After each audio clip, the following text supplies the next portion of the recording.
I do think, and this is just purely a personal hypothesis, I do believe that we're not equal in the amount of stuff that we have to deal with. At least not yet. We're getting more equal. Like you pointed out, that women are starting to catch up with men in the cheating department. But historically, men have always ruled that roost. And men have always been much more entitled to partners than women. And, the other side of that coin is like, oh, well, fine. If you don't want to marry the people that we say you have to marry, then you can just be destitute and not make any money and not be allowed to have a bank account and all of those really archaic things. And so I think men are also dealing with kind of a collective grieving of having those privileges. And it's uncomfortable to lose status and face in the world. I mean, like as a society, right? Like, there's a lot of people still, getting over the recession of their various societies face and the privileges that they got used to, because it becomes, when social shifts happen, you got used to a certain way of living and you might have taught that to your children, and now your children don't live in a world where that is how it is anymore. And I think that's why people fight so vehemently against the progress and even towards something like equality. But, I used to kind of joke, and it's not 100% serious, but, I used to joke when I was like single. I would say like, I close my eyes and go into a bar and like just stick a finger out and like twirl in a circle and like stop. And like whoever I was pointing at, the closest woman, I could go talk to her, and there was like a 70% chance she would be an okay person, right? But I don't sense that my female friends had that same experience. I don't think so. And I think there are a lot of wonderful men out there. And I think that this message that all men are crap is just obviously bogus on its face, but I still don't think it's quite equal. And I don't think it's quite equal because of those privileges that men have been used to. And even if you were born today or 20 years ago and you were never used to that in your lifetime, like parents still teach that to their kids. Media we still imbibe those kinds of thoughts, like Tony Montana, right, talking about, oh, you just need money, right? And then so like somebody sees that movie and they go, oh, well, I just need money and then I'll get everything I want. And then you watch a rap video and that confirms it, right? And like, but you don't realize that this is all in fantasy. And so men are still passed down a lot of these cultural relics that tell us that, things that are just plain not true. And there's a lot of disappointment when that realization hits you, And so I think behaviorally men are are very frustrated. And I think that explains a lot of these movements and like why there's so many, red pill and black pill movements out there.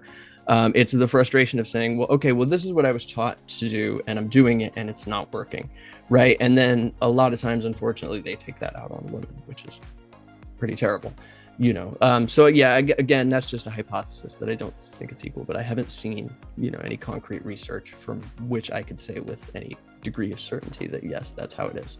Yeah, and it's like the people who are less afraid to be seen as a jerk or an asshole, they just go for it and they do whatever. So sometimes like there's a minority of people who are completely shameless and they seem loudest in society. So you see people point out all of these mistakes and all of like the terrible things that men do.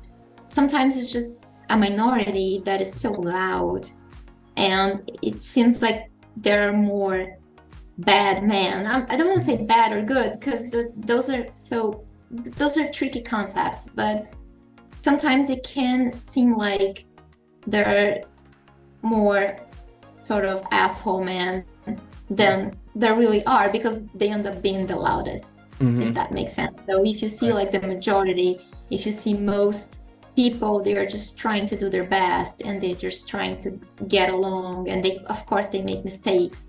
But if you are really like worried about how other people feel and what they think of you, and if you're worried about being a good person, you are going to be more careful and you're not going to be so loud and just trying whatever or doing whatever. And then there's a small minority, they don't really care as much and they seem so loud, and then they seem to be everywhere. And I believe that is true for both men and women. Yeah, as usual? the research mostly that I'm kind of drawing from, and I just actually tweeted this on Twitter the other day, because like, you know, I think somebody tweeted, you know, there's like you know, feminism is a bad idea, you know, yada, yada. And I don't describe myself as a feminist, but I'm willing to acknowledge when there's a problem, right? When women are murdered, there's a 50% chance that they were killed by their romantic partner. 49%, close enough. When men are murdered, there's a 5% chance that they were murdered by their romantic partner. So that disparity, you know, I used murder. I did a piece on that. And I used murder because murder is kind of inarguable. Dead is dead. There's no way to argue, well, you know, what qualifies as abuse or physical harm. There's no ambiguity there. Like, a dead person is a dead person.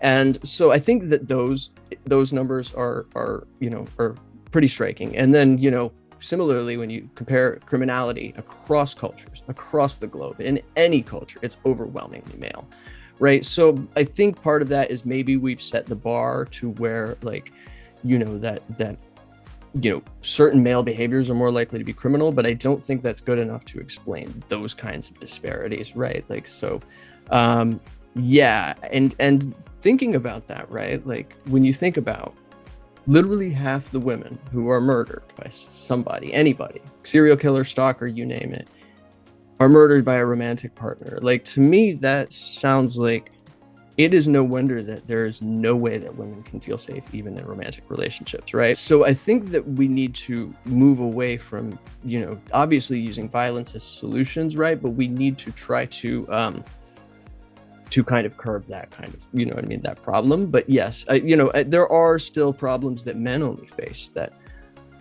you know, that women have no idea about, right? Like, you know, I've had friends who, you know, from what they say, you know, the women were just, if they wanted to get what they want, it's like, oh, well, I'll just call the police and tell them you hit me, and who are they gonna believe, right? So, like, I'm sure there are some instances like that as well, right? So we don't know how many, but certainly if there's a flavor of crazy out there, it happens, and it probably applies to every sex, you know.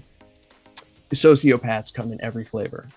They're a minority, you know, it's like, I think 4% of the population, but they come in every single flavor. So that's not, you know, sex-based or biased or something like that. Yeah, right. Yeah, it all comes down to what we've been talking about. Life is just so complicated. And to me personally, the more I study and the more I try to make sense of it, the more questions I have, sometimes more questions than answers.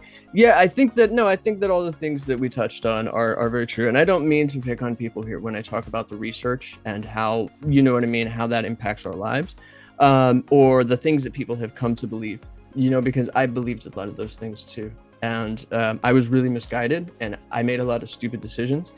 And, you know, in my life, I've hurt myself and other people through making bad decisions, right? I've done things that I regretted. I've done things that I was like, shit, I shouldn't have done that, you know?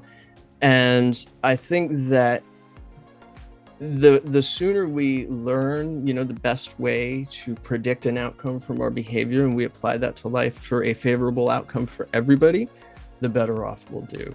And I think that we're progressing towards that. You know, it just, unfortunately, we're going to have to get rid of some of these old ideas that don't serve a purpose other than to comfort our biases and our discomforts, you know. So hopefully we can do that. Yes, and also self-knowledge, like you say, try to understand ourselves better and predict those moments where you can potentially make a mistake, but at the same time learning how to deal with the aftermath of things when they don't go your way, learning how to handle all sorts of uncertainties in life. It's the progress. That's our job as humans, I think, to try to do our best and just evolve, I think. But I feel like, I think this is going to be it for us for right now.